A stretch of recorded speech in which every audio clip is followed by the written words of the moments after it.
Welcome to the Cow Emporium. Today we're making a squash pizza. This is the last of our squash series. Thank you so much to everybody who was watching. This is our ingredients for this squash pizza. That's the butternut squash. Homemade dough, which I added Italian seasoning to. If you've never done that, it's quite delicious. I didn't have any bacon on hand, but I had some frozen ham. Those are dehydrated sage leaves, onion, and a homemade chili seasoning. I was so confused when I looked up chili seasoning online because apparently you need chili powder for it. What's the point? This is the inside of the butternut squash. It's quite beautiful and reminds me so much of pumpkin. I diced it up and I had a pan ready to bake it in the oven. I added my homemade chili seasoning and oil to it and I coated that nicely. I put that pan into the oven at 425 degrees Fahrenheit for approximately 15 to 20 minutes until it was done.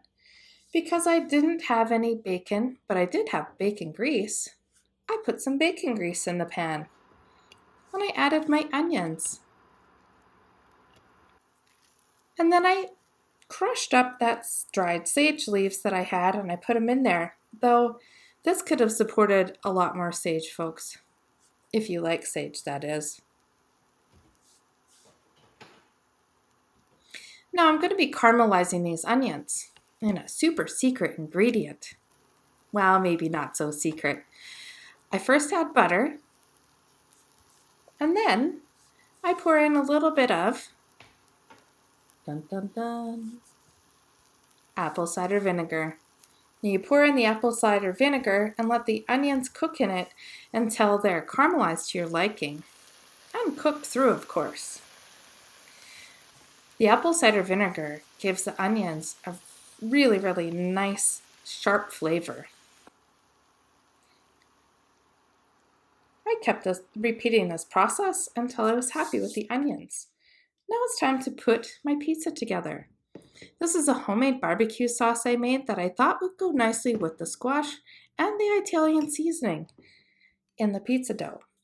I'll put the recipe for that in the description box for this video. I'm putting my ham on first, and you know, guys, I didn't want to like this. I thought giant chunks of ham on the pizza doesn't really seem classy. I spread out the onions.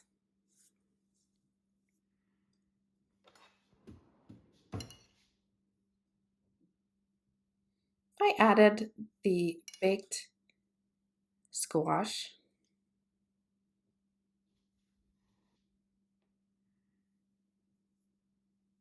And then for this pizza, I put the mozzarella just in sections so that you might each person would have a nice piece of mozzarella on their piece if I was cutting into that many pieces.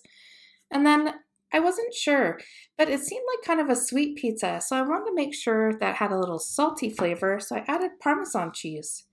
Though it turns out the ham provides just the right amount of salt to this dish.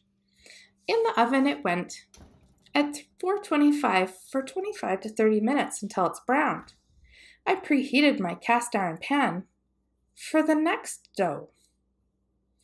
And it's pretty cool. If you watch as I'm preparing the pizza dough, I was trying to work as quickly as possible. But it turns out that the pan was so hot that you can see the pizza dough cooking as I'm creating the pizza. So for this one, I thought, well, I'll switch it up.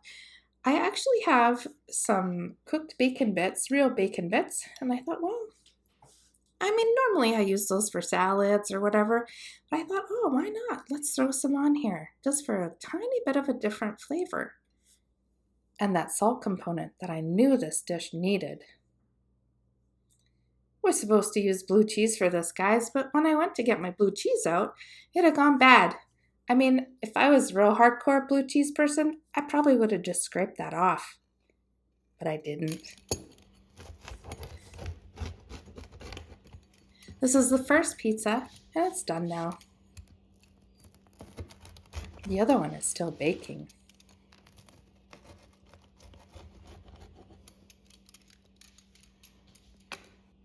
I was the only one home when this pizza was ready. They're all just lucky that there was any left. Look at how cool the bottom is from the pizza pan.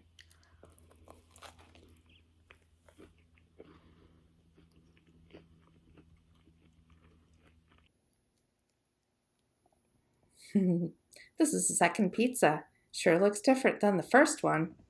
The dough, even though it was approximately the same size as the dough in the first one, this one certainly rose differently. So interesting.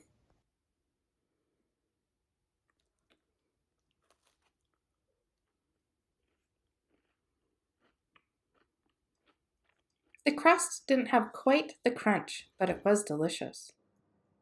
I wanted to hate it, but it's good. You heard it there first, folks. And look at this is the squash that I have left, even though this is the last of this series. Don't you worry, I'll be using up as much of this squash as humanly possible. And if you feel like it, help yourself to the description for this video, which might show you that, like, maybe I'm not done with it. Thanks for watching. See you again.